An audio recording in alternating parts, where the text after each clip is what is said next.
우리에게는 부족함이 없습니다 라는 제목으로 함께 말씀 나누도록 하겠습니다. 여러분 혹시 TV를 보시면서 그 동물의 왕국이라는 프로그램 여러분 자주 보신 적 있으신가요? 가끔 저도 이렇게 돌리다 보면 요즘은 이렇게 보기가 힘든 것 같은데 예전에 제가 좀 어렸을 때는 가끔씩 이 프로그램을 보기도 했었습니다. 근데 거기에 보면 사자가 나오는데 이 사자의 모습을 보면 사냥하는 모습을 보면 참 재밌기도 하고 참 힘들게 살고 있구나라는 생각도 하기도 하는데요. 이 사자들은 대체 언제 사냥을 할까요? 시도 때도 없이 사냥을 나가는 것 같이 보이는데 사자는 아무 때나 사냥을 하지 않는다고 합니다. 사자는 배가 고플 때 사냥을 한다고 합니다. 그리고 사냥이 성공해서 자신의 배가 부르고 난 다음에는 그 제한물이 약한 짐승이 그 앞을 지나간다 해도 먹이로 먹이로 삼는 짐승들을 그냥 둔다고 합니다. 사자들은 재미로 사냥을 하지 않고 그저 자신들의 배고픔을 충족시켜야 할 때만 사냥을 하곤 하는데요. 그런데 이런 사자의 특성과는 다르게 재미로 사냥을 하고 주위에 있는 자신의 같은 종들을 괴롭히는 종이 있죠. 여러 종들이 있긴 하지만 그 중에 가장 대표적인 종이 인간이라는 종입니다. 인간은 아마 사자와는 다르게 자기와 다른 종들을 재미로 아니면 다른 여러 가지 이유로 사냥을 하곤 합니다. 그로 인해서 수많은 종들이 멸종을 당했던 적이 있습니다. 우리나라에서도 그 대표적인 몇 가지 종들이 있는데요. 독도강치라는 동물을 들어보신 적 있으신지요? 아주 오래전, 그러니까 조선시대까지 독도 지역에 살고 있었던 물개같이 생긴 동물이라고 합니다. 이 동물의 피부는 굉장히 부드럽고 가죽이 굉장히 좋아서 이 가죽을 가지고 옷이나 이런 것들을 만드는 데 좋은 재료로 사용했다고 하는데, 일제강점기 시절에 들어오면서 일본인들이 이 동물의 그 피부 그리고 가죽을 얻기 위해서 무분별하게 독도광치를 사냥해서 지금 현재는 독도광치가 완전히 멸종된 종물로 이렇게 등재되어 있다고 합니다. 이뿐만 아니라 수많은 동물들이 그런 상황에 놓여 있습니다. 그리고 현재 전 세계적으로 몇백 마리밖에 남지 않은 그런 동물들의 대부분이 인간의 손에 의해서 그들의 상아나 코끼리 같은 경우는 상아나 코뿔소 같은 경우는 뿔 이런 것들을 얻기 위한 인간의 그런 행위로 인해서 지금은 멸종 위기에 놓여 있다라고 합니다. 인간이 이렇게 재미로 아니면 다른 여타의 이유로 사냥하는 이유들이 여러 가지 있을 것인데 저는 그 중에 인간이 이런 다른 동물들을 사냥하는 이유 중에 한 가지를 인간의 욕심 때문이라고 들고 싶습니다.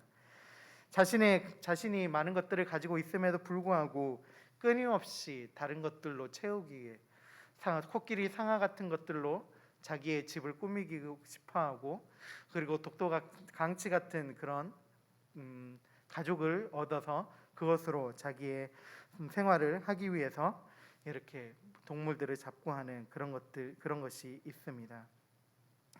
그런데 이런 인간의 욕심으로 인해서 끊임없이 사냥하듯 자신의 것으로 채우려고 하는 이런 모습, 이런 것은 우리를 제외한 다른 사람들에게만 있는 것일까요?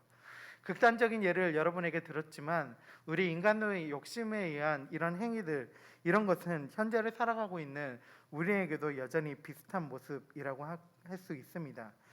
우리는 하나님의 자녀라고 하지만 우리 또한 우리의 욕심, 우리 마음속 깊은 곳에 안겨 있는 그런 욕심들을 완전히 버리지 못한 채 살아가고 있기 때문입니다. 그럼 우리에게 다윗의 고백은 평생 기억하고 늘 되뇌어야 할 고백일 겁니다. 우리 그 고백, 다윗의 고백인 1절 말씀 다시 한번 보기 원합니다. 1절입니다. 함께 읽겠습니다. 시작. 여호와는 나의 목자시니 내게 부족함이 없으리로다. 아멘. 여호와는 나의 목자시니 내게 부족함이 없으리로다. 솔직히 이 문장 하나만으로만 해도 시편 23편 1절 말씀만으로 해도 그 어떤 미사요구를 이 말씀에 붙인다고 해도 우리는 이 말씀에 있는 그 고백의 깊이를 뛰어넘을 수조차 없는 무척 귀한 고백인 겁니다. 그래서 우리의 마음에는 이 고백이 늘 항상 함께해야 합니다. 그것은 이 고백은 하나의 말로써 그냥 하나의 문장과 하나의 글로써 이루어진 고백이 아닌 이 고백 속에는 실제로 하나님께서 그렇게 이루어 주시고 그렇게 행하여 주시는 고백이기 때문입니다. 하나님께서는 실제로 우리의 목자가 되어 주시고 우리를 인도해 주시기 때문에 우리의 삶 속에서는 부족함이 없습니다. 그리고 이 고백에 따르면 우리의 신앙의 삶엔 전혀 부족함이 없어야 합니다. 그 이유를 우리는 23편 전체를 통해서 우리는 알 수 있는데요. 먼저 이 목자는 우리를 푸른 풀밭에 뉘어 쉬게 합니다. 또 쉴만한 물가로 인도해 주고 또 우리의 영혼을 소생시키십니다. 우리를 의의 길로 인도해 주시며 사망의 음침한 골짜기를 다닐 때 우리와 함께해 주시고 원수의 목전에서 우리에게 먹을 상을 차려 주시며 우리에게 기름을 부으셔서 우리의 잔을 넘치도록 채워 주시는 분이시기 때문입니다. 이 말은 목자이신 하나님께서는 우리의 모든 인격과 삶의 자리에서 우리를 인도하시고 채우시는 분이시라는 말입니다. 그렇기 때문에 우리 신앙인들, 우리 하나님을 믿고 하나님의 자녀가 된 우리들에게는 전혀 부족함이 없는 길을 가게 될 것입니다. 그런데 하나님께서 우리와 함께 하시고 우리의 목자가 되어 주신다고 하셨고 우리가 부족함이 없다라고 다윗을 통해서 고백하게 하셨는데 여러분 정말 우리에게 부족함이 없다라고 그렇게 매일매일 느끼고 고백하고 살아가십니까? 우리는 그렇지 않을 겁니다. 때로는 우리에게 무언가 부족하고 결핍된 느낌을 받으며 살아갈 때가 많을 겁니다. 만약에 우리 삶 속에서 여기 앉아 있는 우리 중에 정말 매일의 삶 속에서 매 순간 속에서 이 다윗의 1절 23편 1절에서 고백했던 것처럼 여호와는 나의 목자시니 내게 부족함이 없다라는 이 고백이 완전히 삶에 넘치는 분이 만약에 있으시다면 그 삶은 정말 하나님 앞에 정말 복받은 삶일 겁니다. 정말 그런 삶을 살아가고 있다면 그분은 하나님께 지금 당장 은혜 감사하고 찬송을 드리셨으면 좋겠습니다. 하나님 그것은 그 누구도 아무나 누릴 수 없는 그런 하나님께서 우리에게 주신 복이기 때문입니다. 하지만 아까도 말씀드렸듯이 우리 대다수는 그렇게 하나님 앞에 완전하게 이 고백을 드리지 못할 때가 많을 겁니다. 그 이유는 우리의 삶이 무언가 계속 문제투성이기 때문입니다. 무언가 하나가 문제가 해결된 것처럼 보이면 또 다른 문제가 다가옵니다. 하나의 문제, 이런 문제 저런 문제들이 계속해서 겹쳐서 다가올 때도 있고 한 텀을 벌려서 다가올 때도 있지만 늘 우리 삶 속에서는 우리 개인적인 문제들이 있습니다. 자녀들의 문제도 여러분 그렇지 않습니까? 한 자녀의 문제가 왠지 해결된 것 같고 이제 자녀가 잘 된 것 같아 보이면 또 다른 자녀에게 문제가 생겨서 또 걱정하게 되고 기도의 제목이 됩니다. 또 그런 것은 우리 청년들에게도 마찬가지입니다. 삶 속에서 무언가가 해결된 것 같고 취업의 문제가 해결된 것 같아서 너무나 기쁘고 대학교에 이제 합격한 것 같아서 너무나 기쁜 삶이 있다면 또 그 다음에 문제가 다가옵니다. 학교에서 과에서 문제 아니면 직장 상사와의 문제를 통해서 참 이런 여러 가지 어려움들이 다가올 때가 많습니다. 그렇기 때문에 우리는 하나님께서 우리에게 늘 채워주시겠다고 우리의 삶에 부족함이 없이 해주시겠다고 말씀하셨음에도 불구하고 우리는 우리의 삶에 완전한 만족을 느끼지 못하고 뭔가 더 큰 것들을 채워주시는 하나님, 채워주시기를 바라는 마음으로 늘 나아갈 때가 많습니다. 그럼에도 불구하고 우리의 목자이신 하나님의 채우심은 우리의 생각과 우리의 감정에 좌지우지 되는 분이 아니십니다. 우리의 감정은 하나님이 아닌 다른 것, 이 세상의 것으로 우리의 부족함을 채우시기를 하나님께 간구할 때가 많지만 하나님께서는 우리의 목자가 되어주셔서 우리의 생각 그리고 우리의 계획과 우리의 방법 이런 것과는 다르게 우리의 목자가 되어셔서 우리의 부족함을 채워주시는 분이시기 때문입니다. 이 말은 우리의 개별적인 필요, 나의 사회적인 세상적인 그 필요에 의해서 우리의 욕심과 그리고 세상과 나 자신을 비교하는 그 비교에 의한 그 필요를 채워주시는 것이 아니라 하나님이 보시기에 나에게 있어서 정말로 필요한 것이 무엇이고 나 자신에게 있어서 정말 하나님께서 주시는 것이 무엇이냐를 먼저 바라보시고 판단하시며 그것에 의해서 우리를 채워 나가신다는 말입니다. 그것이 바로 하나님의 선하심과 인자하심입니다. 다 함께 영상으로 6절 말씀입니다. 함께 보도록 하겠습니다. 6절입니다. 시작. 내 평생의 선하심과 인자하심이 반드시 나를 따르리니 내가 여호와의 집에 영원히 살리로다. 아멘. 하나님의 선하심과 인자하심, 여기 6절에서 말하는 이 선하심과 인자하심은 인간이 이야기하는 선함과 인자함에 대한 것이 아닙니다. 하나님의 선하심과 인자하심은 하나님께서 인간을 조건 없이 사랑하셔서 친절을 베풀어 주시고 긍휼을 베풀어 주는 것이라고 이렇게 학자들은 적고 있습니다. 하나님께서는 우리를 사랑하셔서 우리에게 친절과 긍휼을 베풀어 주시는 것이지 우리가 필요한 것을 요구하기 때문에 우리에게 베풀어 주시는 것이 아니라는 겁니다. 그렇다면 우리가 요청하고 원하는 것을 주시지 않는다면 그로 인해서 우리는 부족함을 느끼지 못하는 것일까요? 아니, 우리가 원하는 것을 채워주지 않는다면 우리는 계속해서 부족함을 느낄지 모릅니다.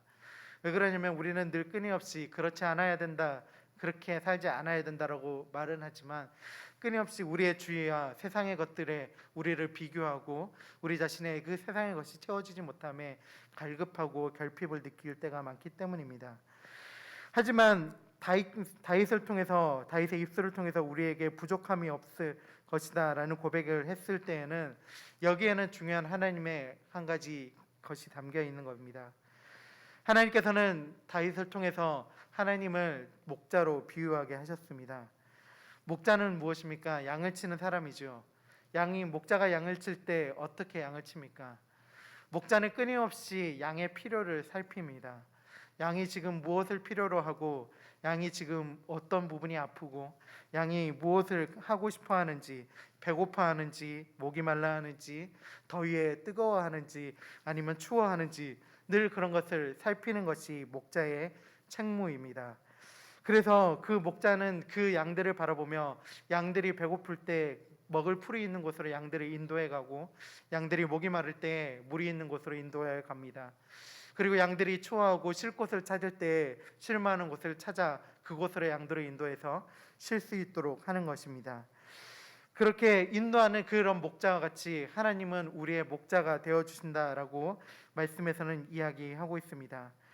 그러기에 하나님께서 이 목자가 되어주신다는 것은 하나님께서는 우리를 알고 우리의 습성을 알고 우리의 필요를 알고 그리고 우리의 마음속 깊이 있는 남들에게도 차마 이야기지 못할 그런 모든 것들을 다 아시며 그것들을 향해서 필요할 때 우리의 필요를 채우시는 분이시라는 것을 다윗이 고백하고 하나님께서는 알려주시기 위해 다윗의 고백을 우리에게 들려주고 있는 것입니다. 그래서 하나님께서는 아까 말씀드렸듯이 세상의 것이 아닌 진짜 내게 필요한 것, 정말 나에게 내가 이 신앙의 삶을 살아가며 이 믿음의 걸음을 살아가며 필요한 것들을 하나님께서는 이미 알고 계시고 그것을 채워주시기 위해 준비하고 계시며 인도하고 계신다는 것들을 우리가 기억했으면 좋겠습니다. 그래서 그것을 통해서 다윗의 고백, 내게 부족함이 없으리로다라는 것은 그것을 통해서 모든 것이 차고 넘치게 채워주신다는 것이 아닌 지금 내 상황에 가장 알맞게 가장 꼭 필요하게 그렇게 우리에게 채워주신다라는 말입니다. 그렇게 내게 꼭 필요하게 채워주시는 분이시기 때문에 우리에게는 부족함이 없게 되는 것입니다. 그 부족함이 없이 이끄시는 하나님 앞에 목자와 같이 양들인 우리를 인도하시는 그 하나님 앞에 우리가 할 일은 무엇입니까? 그 하나님 앞에 고백하는 것입니다. 하나님을 바라보며 오직 우리의 시선을 하나님께 고정시키고 우리가 다른 것을 바라보지 않고 세상과 우리를 비교하지 않으며 하나님께서 인도하시는 부족함이 없이 인도하신다라는 것을 고백하는 것입니다. 이 고백은 단순히 다윗이 했던 그 고백처럼 단어의 날과 그냥 말로서의 그런 고백이 아닙니다. 내게 부족함이 없이 채우시는 하나님, 늘 나를 인도하시고 나를 사랑하시는 그 하나님을 향해서 고백의 말씀을 올려드리는 것, 즉 기도하는 것입니다. 우리가 그런 것을, 다른 것을 바라보지 않고 하나님만을 바라보며 기도하며 나아갈 때 이 고백은 그저 성경에 적혀져 있는 한 줄의 문장이 아닌 실제로 우리의 삶 속에서 그대로 일어나는 그런 고백이 될 것입니다. 그래서 우리는 이 고백을 기억하시기 바랍니다. 서두에서도 여러분께 말씀드렸듯이 다윗의 이 고백을 늘 기억하시며 살아가셨으면 좋겠습니다. 그리고 이 고백을 기억할 뿐만 아니라 여러분 삶 속에서 매 순간순간마다 고백하셨으면 좋겠습니다. 기도하셨으면 좋겠습니다. 우리가 그렇게 기도할 때 하나님께서는 그 기도 속에서 양들을 채우시고 입히시고 먹이시고 인도하셨던 것처럼 우리의 삶을 또한 인도해 주실 것입니다. 예수님께서 우리에게 그렇게 말씀해 주시지 않으셨습니까? 너희가 무엇을 염려하느냐? 내가 들에 피는 백합화를 보고 저 공중에 나는 새를 보라.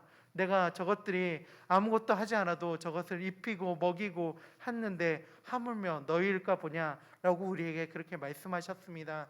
하나님께서는 우리를 조성하시고 만드신 분이십니다. 우리를 그냥 두시는 분이 아니십니다. 그렇기 때문에 여러분 당당하게 이 고백을 하나님 앞에 드리십시오. 그리고 여러분 삶 속에서 이 고백을 통하여 기도하며 나아가십시오. 그때 하나님께서 우리의 삶에 채우신 다윗의 삶 속에서 채우셨던 그 채우심과 이 고백의 채우심은 그저 우리의 입술의 말이 아닌 정말로 우리의 현실의 삶 속에서 온전히 이루어지는 그런 고백이 되어질 것입니다. 여러분 함께 이 고백을 마지막으로 한 번 더 하나님 앞에 올려드리며 이 시간 마무리했으면 좋겠습니다. 우리 1절 말씀 한 번 더 읽도록 하겠습니다.